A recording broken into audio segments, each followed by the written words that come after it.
ಮೀಡಿಯಾದವರಿಗೆ ನಾನು ವಿನಂತಿಯನ್ನು ಮಾಡಿಕೊಳ್ತೇನೆ. ಮುಖ್ಯಮಂತ್ರಿಗಳೇ ಇವತ್ತೊಂದು ಪ್ರಶ್ನೆಯನ್ನ ಕೇಳಿ. ಭಾತಾಮ್ರದಲ್ಲಿ ಅಪ್ರಾಪ್ತ ಕುರು ಸಮಾಜದ ಬಾಲಕಿಯನ್ನ ಒಬ್ಬ ಮುಸಲ್ಮಾನ ಹುಡುಗನ ಅವಳನ್ನ ಓಡಿಸ್ಕೊಂಡು ಹೋಗಿದ್ದಾನೆ.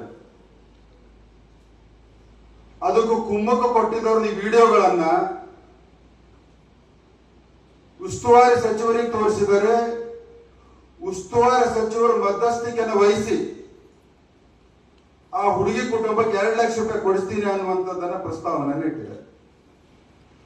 ಆದ್ರೆ ಮೂವರನ್ನು ಇಲ್ಲಿಯವರೆಗೆ ಯಾವ ರೀತಿಯ ಕಾನೂನಿನ ಕ್ರಮಗಳನ್ನ ತಗೊಂಡಿಲ್ಲ.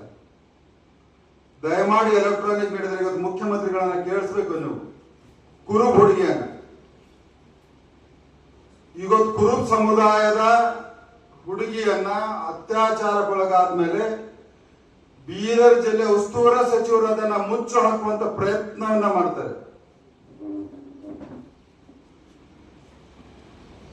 ಹಾಗಾದರೆ ರಾಜ್ಯದಲ್ಲಿ ಯಾರು ಸುರಕ್ಷಿತವಾಗಿದ್ದಾರೆ?